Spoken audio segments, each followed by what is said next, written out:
guys. Now, this car popped my cherry.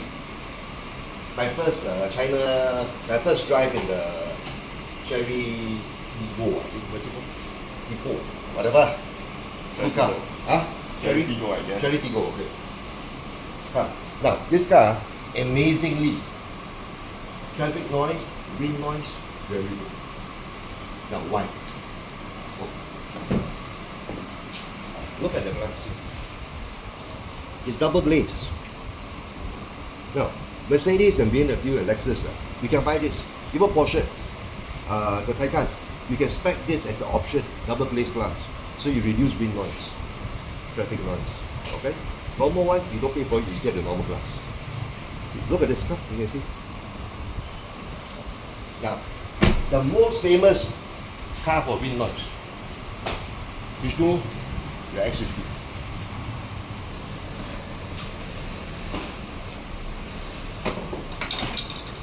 Single, see, single layer, thin.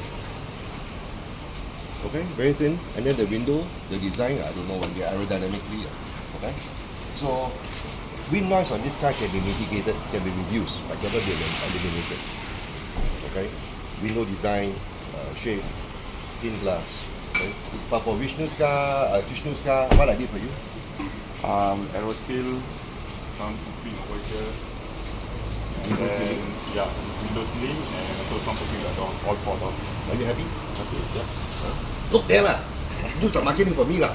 Good, yeah. I am satisfied, I would say. Just to be honest, it doesn't reduce the noise 100%, but probably 90% it actually reduces the sound. Still, it works well. It works well. Previously, if a motorbike passes, then I could hear a loud sound. Now, it's not much of a sound. It's much more reduced now. Thank you very much. So for the wind noise, tell Proton, hey Proton, make some acoustic glass. Okay? And Mercedes, BMW, you charge premium.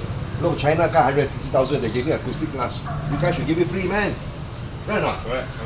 Come, one more time. One more thing. That this car, traffic noise, the wind noise very good. But the tire noise is bad. So I still got business to do. Come back for tire noise. Robin came for Autofo. His second car with us for Autofo. He wants to make it feel solid. Done? Wait for his feedback. Cheers.